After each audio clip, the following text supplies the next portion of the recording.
Puede que Dorothy Eady no esté entre las primeras personas que te vienen a la mente cuando piensas en las grandes figuras del siglo XX, pero debería serlo. Su asombrosa vida no solo ayudó a formar las bases de la egiptología moderna y la comprensión de los pueblos antiguos que ahora aparecen en nuestros libros de historia, sino que nos brindó algo que iba mucho más allá. Simplemente en la vida de Dorothy Eady se encuentra la evidencia para zanjar un viejo debate, una prueba sorprendente de la existencia de la reencarnación. ¿Suena imposible? En este vídeo te contaremos su historia y te daremos la prueba increíble. Pero de hecho, hay más. Mira más de cerca la vida de Dorothy Eady y lo que comienza a emerger son secretos sobre el antiguo Egipto y de hecho la historia humana que nunca imaginamos posibles. Dorothy Eady nació en 1904 en una familia de clase media-baja en el suburbio de Blackheath, de Londres, Inglaterra. Durante los primeros años de su vida fue una niña decididamente normal, curiosa y enérgica, la niña de los ojos de sus padres. Eso fue hasta que tenía 3 años, cuando ocurrió un terrible accidente. Un día, mientras jugaba, Dorothy resbaló y cayó por las escaleras de la casa de su familia. Su cuerpo cayó por la larga escalera de madera y se detuvo en el fondo, formando un montón arrugado e inmóvil. Cuando llegó un médico y revisó sus signos vitales, las noticias no eran buenas. La pequeña Dorothy estaba muerta. El médico trasladó lentamente el cuerpo sin vida de Dorothy a una habitación libre, lo colocó suavemente sobre la cama y se fue a redactar un certificado de defunción. Cuando regresó 1 hora más tarde, encontró algo impactante. Dorothy estaba sentada en la cama jugando con un juguete, muy viva y aparentemente no deteriorada. Sus padres se llenaron de alegría. No les importaba si el médico había cometido un terrible error o si realmente había ocurrido un milagro en su casa. Simplemente estaban felices de que su pequeña hubiera regresado con ellos. Había solo un problema. Con el paso de los días, quedó claro que se había producido un cambio en la pequeña Dorothy. Comenzó a tener arrebatos emocionales inexplicables, a llorar y a esconderse debajo de la mesa del comedor familiar, repitiendo una y otra vez: «Quiero irme a casa». Además, comenzó a despertarse en medio de la noche, describiendo sueños vívidos de un enorme edificio de piedra con altas columnas y hermosos jardines exóticos, y nuevamente llorando que quería que la llevaran a casa. Cuando sus padres le preguntaron dónde estaba su hogar, ella no pudo responder. Solo dijo que quería ir allí, sin importar cuántas veces sus padres insistieran en que ya estaba en casa. Con poca idea de qué hacer, los padres de Dorothy simplemente trataron de aprovecharlo lo mejor posible, con la esperanza de que, fuera lo que fuese lo que le había causado el accidente, pasaría. Casi 1 año después, decidieron llevar a Dorothy de viaje al Museo Británico. Durante la mayor parte del viaje, Dorothy pareció desinteresada y caminó silenciosamente entre las exhibiciones con la cabeza gacha. Eso fue hasta que llegaron a una exhibición sobre el antiguo Egipto y, sin previo aviso, Dorothy se soltó del agarre de su madre y comenzó a correr entre las estatuas de dioses egipcios, deteniéndose frente a cada una, arrodillándose y besando sus pies. Finalmente llegó a una momia en una vitrina y se detuvo en seco. Sin decir nada, se sentó frente a ella y miró fijamente el rostro de la momia mientras sus padres observaban con preocupación durante unos 30 minutos. Cuando finalmente su madre y su padre intentaron alejarla y le dijeron que era hora de irse, ella se volvió hacia ellos y gritó: «¡Déjenme aquí! ¡Esta es mi gente!». Unos meses más tarde, Dorothy estaba mirando fotografías de Egipto en una revista, cuando de repente sus ojos se fijaron en una imagen del templo de Abidos de Seti I. Cuanto más miraba, más segura estaba. Era el lugar que había visto tantas veces en sus sueños. Corrió hacia su padre y le mostró la fotografía, exclamando con confianza: «Esta es mi casa, aquí es donde solía vivir», y preguntando: «¿Pero dónde están los árboles? ¿Dónde está el jardín?». Mientras su padre intentaba asegurarle que ese no era su hogar, que en realidad nunca había estado en Egipto, la idea de ese hogar no abandonaba su cabeza. De hecho, se convirtió en una especie de obsesión para Dorothy Eady, que hizo que su infancia fuera extremadamente difícil. Primero, se le prohibió asistir a la escuela dominical después de molestar a los otros niños al comparar constantemente el cristianismo con la religión del antiguo Egipto. Luego, fue expulsada de su escuela privada para niñas por negarse a cantar un himno que pedía a Dios maldecir a los egipcios morenos. Incluso la expulsaron de la misa católica después de que le dijo al sacerdote que la disfrutaba porque le recordaba la antigua religión.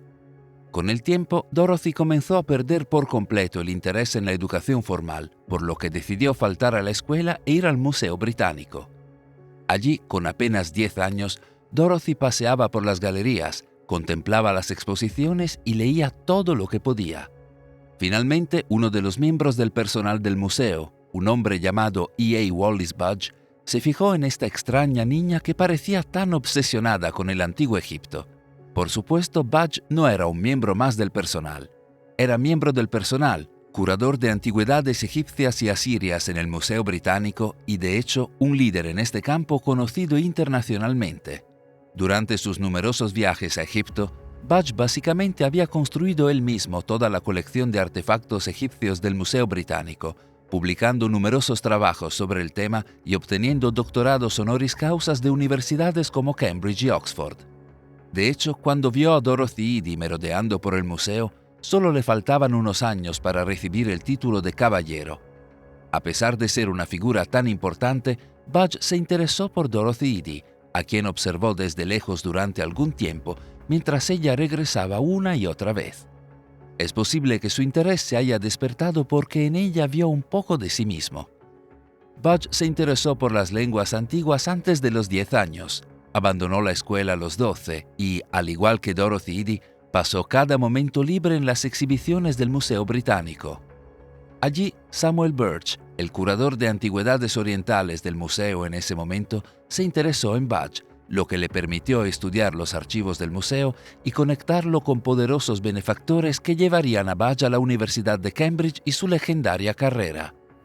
Quizás vio en Dorothy Eady una oportunidad de devolverle el favor, de ayudar a un niño con una antigua obsesión, tal como lo había hecho alguien en el museo por él. Y así, un día, Budge se acercó a Dorothy y se ofreció a enseñarle jeroglíficos, oportunidad que ella aceptó con entusiasmo. Cuando comenzaron sus lecciones, Budge quedó atónito por la habilidad de Dorothy. Simplemente la niña era una especie de prodigio. Lo que a los eruditos adultos les llevó muchos años dominar, Dorothy pudo aprenderlo en solo unos meses.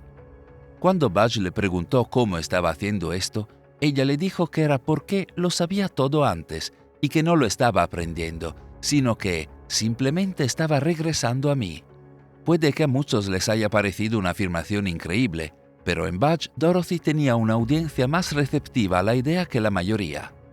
Verás, Budge no era solo un erudito legendario, sino un hombre conocido por su profundo interés en lo sobrenatural y lo paranormal.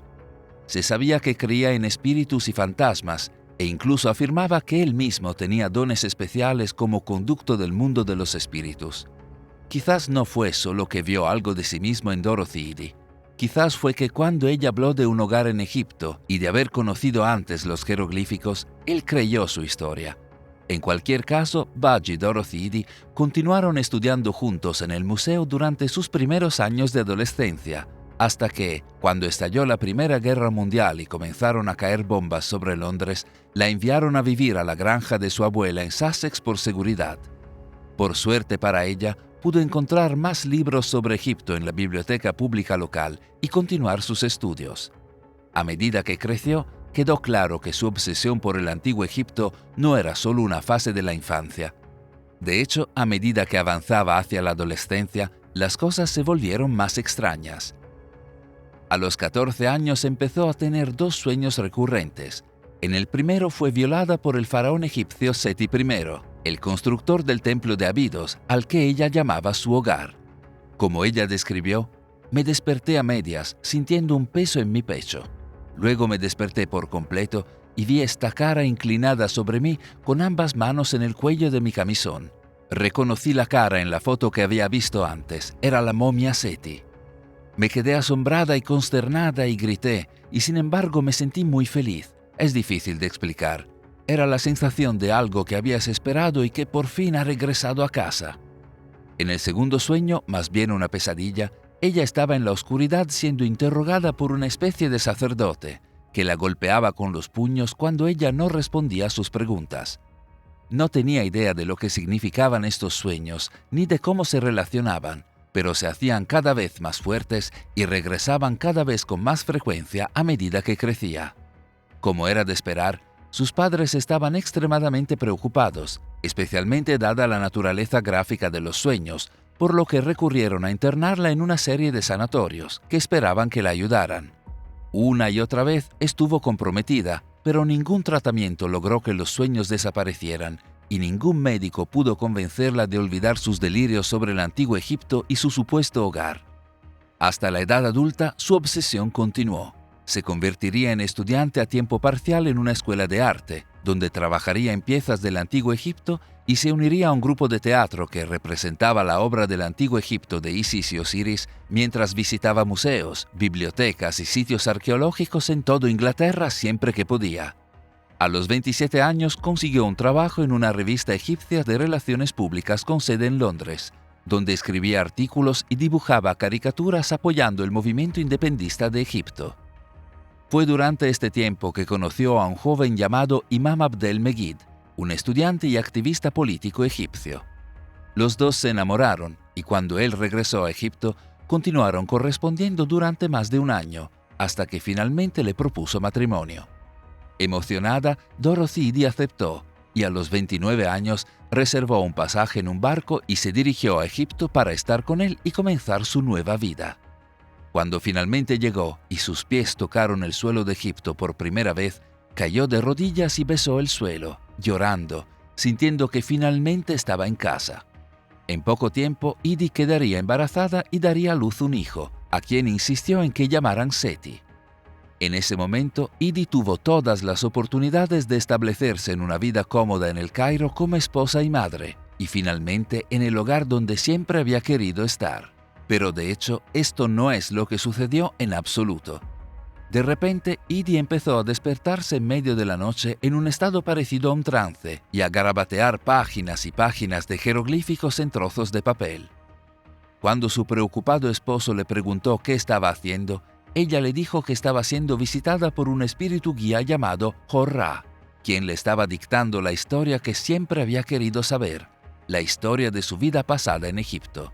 En el transcurso de más de un año, Idi compilaría más de 70 páginas de jeroglíficos. La historia fue increíble y para Idi unió todo.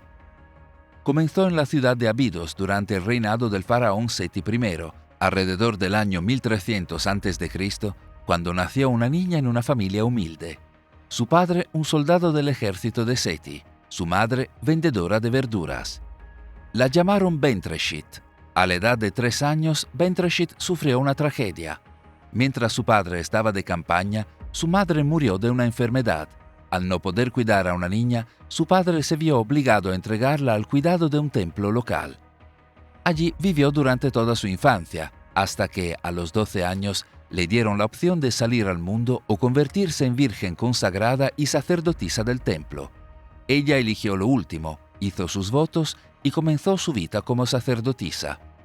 Unos años más tarde, Bentreshit estaba paseando por el jardín del recién construido templo de Abidos, cuando de repente se encontró cara a cara con el mismísimo faraón Seti. El faraón estaba enamorado de esta hermosa muchacha y en poco tiempo se convirtieron en amantes, encontrándose constantemente en el jardín para consumar su amor. Como era de esperar, su aventura resultó en que Bentreshit quedara embarazada. Cuando su vientre empezó a hincharse, fue interrogada por el sumo sacerdote y golpeada hasta que reveló el nombre del padre. El sacerdote le informó que el castigo por su pecado era la muerte, y así, para evitar que su amado faraón enfrentara las repercusiones de que su aventura se hiciera pública, Bentreshit decidió quitarse la vida. Esta fue la historia que registró Idi sobre una vida pasada que explicaba su sentimiento inherente de Egipto como su hogar, sus sueños recurrentes con el faraón Seti como su amante y sus pesadillas de ser golpeada por un sacerdote, y sus talentos antinaturales con los jeroglíficos. Y, sin embargo, al revelar esta historia, Dorothy Idi solo fue recibida con escepticismo. Quizás esto no fuera tan sorprendente. En ese momento, las afirmaciones de vidas pasadas, y específicamente aquellas centradas en el antiguo Egipto, en realidad no eran tan raras. Era una época en la que el estudio del antiguo Egipto se estaba volviendo popular en Inglaterra y Occidente, con nuevas exhibiciones en los museos apareciendo constantemente, y el debate sobre la independencia egipcia en los periódicos diarios. Además, había surgido un género popular de novela, las novelas románticas centradas en hombres árabes guapos que enloquecían a las jóvenes inglesas, involucrándose a menudo en actividades ilícitas prohibidas. El resultado de esta tendencia fue que muchas habían salido afirmando ser princesas o sacerdotisas reencarnadas del antiguo Egipto, a menudo con historias de haber tenido relaciones amorosas ilícitas con amantes reales. En este contexto, Dorothy Eady parecía una mujer excéntrica más con una historia increíble. Y, sin embargo, ella tenía algo que otros que afirmaban no tenían, algo que en los siguientes años cambiaría totalmente las percepciones sobre ella y su historia. Dorothy Eady tenía pruebas. No pasó mucho tiempo después que Dorothy Eady terminara de transcribir la supuesta historia de su vida pasada que su marido finalmente había tenido suficiente. Él estaba harto de sus trances y sus afirmaciones descabelladas, por lo que, tras 2 años de matrimonio, la pareja se divorció. Liberada de las limitaciones de su matrimonio, Eady alquilaría un apartamento cerca de las pirámides de Giza y comenzó a seguir de cerca la religión del antiguo Egipto en su vida diaria. Visitaba las pirámides con frecuencia, llevaba ofrendas a los dioses y realizaba rituales, o simplemente paseaba, dibujaba y registraba todo lo que veía.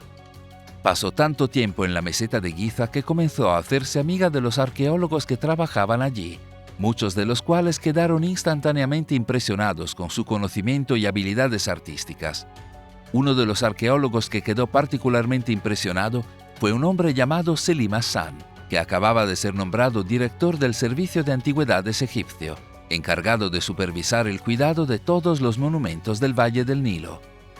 Por segunda vez en su vida, Eady llamó la atención de una figura extremadamente importante e influyente, y de hecho, Hassan quedó tan impresionado que le ofreció un puesto como dibujante y pintora para el Departamento de Antigüedades de Egipto. Para comprender lo inusual que era esto y lo impresionado que debió quedar él, cuando ella aceptó el trabajo, Eady se convirtió en la primera mujer empleada por el departamento. Al igual que lo que sucedió cuando E.A. Wallis Budge comenzó a enseñar jeroglíficos a una joven Dorothy Eady, Eady demostró ser una especie de prodigio en su trabajo con el Departamento de Antigüedades de Egipto. Inmediatamente se volvió indispensable para Hassan y otros arqueólogos de la meseta de Giza. De hecho, cuando Hassan publicó su obra fundamental, Excavaciones en Giza, una obra de enorme importancia que continúa influyendo en la egiptología hasta el día de hoy, agradeció específicamente a Dorothy Eady en el libro por ayudar a esbozar sus ilustraciones y editar su trabajo, lo que le valió un lugar de honor en la comunidad de egiptología. Cuando terminó el proyecto de Hassan en la meseta de Giza, a Eady le ofrecieron inmediatamente un trabajo con otro arqueólogo, Ahmed Fakhry, para una excavación en Dashur a unas 20 millas de distancia, donde nuevamente realizó un trabajo brillante.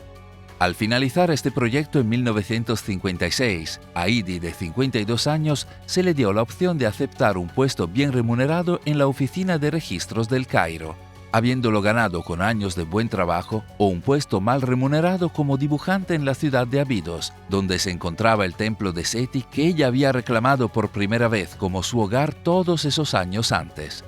Para Eady, la elección fue fácil. Como ella dijo más tarde, yo solo tenía un objetivo en la vida, y era ir a Abidos, vivir en Abidos y ser enterrada en Abidos. Sin dudarlo, eligió Abidos. Mudarse a un entorno completamente nuevo trajo una nueva ronda de escepticismo para Eady. Nuevos colegas que habían oído hablar de sus afirmaciones sobre una vida pasada, pero no le creyeron. Desgraciadamente, fue este escepticismo el que le daría la oportunidad de demostrar finalmente de una vez por todas la legitimidad de su proclamada reencarnación. Un día poco después de su llegada, el inspector jefe del Departamento de Antigüedades la llevó al templo de Abidos de Seti I, donde afirmó haber vivido en su vida pasada. El inspector la llevó al interior en plena oscuridad y dijo que le daría la descripción de un mural que luego tendría que encontrar sin poder ver nada. No solo el templo estaba cubierto con un número casi infinito de murales, sino que sus descripciones y ubicaciones nunca habían sido publicadas, lo que significa que no había posibilidad de que ella pudiera haber encontrado las ubicaciones durante sus años de estudio y de alguna manera memorizarlas. Seguramente, pensó el inspector, la tarea era imposible, una tarea que finalmente refutaría sus descabelladas afirmaciones. Excepto que ella encontró inmediatamente la primera descripción que le dio, luego la segunda, luego la tercera. Siguió y siguió cada vez, e Edie encontró el mural descrito sin problemas. Como ella relató más tarde, dijeron que me harían una prueba. La primera vez que entré me dijeron a dónde ir. Era la capilla de Amón, así que entré directamente y me dijeron que fuera delante de la escena de los barcos sagrados, lo cual hice. Llamé, ellos vinieron y me encontraron donde se suponía que debía estar. Dijeron, eso es solo una casualidad. Yo dije, bueno, inténtalo de nuevo. Bueno, lo intentaron varias veces y cada vez estaba en el lugar correcto. Era como si hubiera entrado en un lugar donde había vivido antes y lo sabía todo. ¿Cómo puede ser esto posible?, se preguntó el inspector. Simplemente no había manera de que ella pudiera haber sabido la ubicación de los murales, a menos que hubiera estado allí antes. Para muchos, esta fue la prueba tan esperada de que Abidos era realmente su hogar, que Dorothy Edie realmente había vivido allí en una vida pasada como Bentreshit. Increíblemente, aún quedaban más pruebas por llegar. Un día, mientras trabajaba con arqueólogos en el templo de Abidos, Edie empezó a hablar sobre el jardín donde ella y Seti se habían conocido en su vida pasada. Pensando que finalmente habían encontrado una contradicción en su historia, rápidamente le informaron: «Aquí no hay jardín. Está allí, solo ve a excavar», insistió, señalando un lugar donde los arqueólogos habían estado muchas veces. «Sabemos con certeza que ahí no hay jardín», respondieron. «Sí, sí lo hay», sostuvo. «Por favor, simplemente hazlo». Efectivamente, mientras cavaban en el suelo, casi de inmediato descubrieron un jardín que de alguna manera se habían perdido anteriormente. Lo más sorprendente es que no solo tenía razón acerca de la existencia del jardín, sino que conocía sus dimensiones y características únicas. Les habló a los arqueólogos sobre los tipos y la disposición de los árboles, sobre los canales y columnas de agua, todo lo cual fue confirmado por las excavaciones. Una vez más, parecía simplemente imposible que ella hubiera sabido esto a menos que hubiera estado allí antes. Para muchos, esto cerró el caso. Dorothy Edie era una sacerdotisa egipcia reencarnada que había vivido en el templo de Abidos en una vida pasada.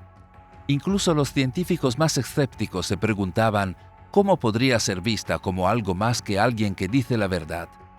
Habiéndose convertido en una especie de leyenda, Edie pasó el resto de su carrera como siempre lo había hecho, ayudando a los investigadores a lograr avances tras avances e incluso escribiendo su propia serie de obras bien recibidas sobre la tradición y los rituales del antiguo Egipto. Era tan valiosa que cuando alcanzó la edad de jubilación obligatoria de 60 años, se le hizo una excepción especial y se le permitió trabajar 5 años más. Finalmente se jubiló en 1969 y vivió en una pequeña cabaña junto al templo de Abidos, donde recibía regularmente arqueólogos de todo el mundo que querían sondear su cerebro en busca de secretos y consejos, y complementaba su escasa pensión de $30 al mes vendiendo artesanías a turistas y dando recorridos por el templo. En 1981, a la edad de 77 años, murió Dorothy Edie. Fue enterrada en el pueblo junto al templo de Abidos, su hogar del que tanto habló. Después de su muerte, la memoria de Edie siguió viva, siendo muy respetada y recordada en los más altos anales del pensamiento. El Washington Post la llamó una figura legendaria en Egipto, mientras que el New York Times proclamó que Edie era uno de los casos modernos de reencarnación más intrigantes y convincentes del mundo occidental. Menos de un mes después de su muerte, la BBC emitió un documental sobre ella, y poco después, National Geographic hizo lo propio. Pero quizás el mejor registro de su memoria fue presentado por el famoso novelista británico William Golding, quien escribió sobre los arqueólogos que conoció durante sus viajes por Egipto en la década de 1980, cuando surgió la pregunta sobre una querida dama que creía haber sido sacerdotisa de un templo en particular, no la descartaron como una chiflada, sino que estuvieron de acuerdo en que ella tenía algo. Entonces la pregunta es, ¿Dorothy Eddy tenía algo? Su vida demostró que la reencarnación existe como muchos creen. La respuesta a esto la tendrás que decidir tú mismo. Sin embargo, hay algo más. Mira más profundamente la vida de Dorothy Eddy y te darás cuenta de que puede que no se trate solo del conocimiento que ella nos dio, sino del conocimiento que no nos dio. Y de hecho, los secretos podrían ir mucho más allá. Si bien la historia de la vida de Dorothy Eddy es bastante increíble, después de su muerte, muchos comenzaron a preguntarse qué secretos podrían seguir existiendo que ella solo insinuó, pero no nos contó. Por un lado, Eddy siempre afirmó que había una sala de los registros secreta escondida bajo el templo de Abidos, sin descubrir y llena de textos religiosos y documentos históricos invisibles. Ella tenía razón sobre el jardín y tantas otras cosas sobre el templo. ¿Podría haber tenido razón también en esto? Y si es así, ¿qué secretos podría contener este salón de los registros? Hablando de secretos, muchas personas que trabajaron con Eddy notaron que ella caminaba por el templo presionando ciertas piedras en las paredes de las ruinas, como si estuviera tratando de recordar una determinada secuencia u orden. Cuando le preguntaban qué estaba haciendo, hablaba crípticamente de puertas ocultas y portales a otros lugares. Si estos portales eran reales, ¿de qué eran capaces? ¿Estaba relacionado con el salón secreto de los registros? Por su parte, Eddy siempre pareció estar al tanto de conocimientos secretos. Era conocida por llevar a cabo rituales en la aldea de Abidos que curaban a la población local de una variedad de dolencias, incluido problemas respiratorios, impotencia, problemas de visión, artritis y apendicitis. Cuando se le preguntó qué sabía que le permitía hacer esto, respondió: «La magia en el antiguo Egipto era una ciencia, era realmente mágica y funcionó». ¿Realmente conocía algún tipo de magia y estaba relacionada con portales y un salón de registros? En tiempos más recientes, respuestas a estas y muchas más preguntas han comenzado a surgir. Desde la época de Dorothy Eddy, el templo de Abidos de Seti I se ha convertido en uno de los lugares más importantes y mejor estudiados de Egipto, un sitio declarado Patrimonio de la Humanidad por la UNESCO, visitado cada año por numerosos turistas y arqueólogos.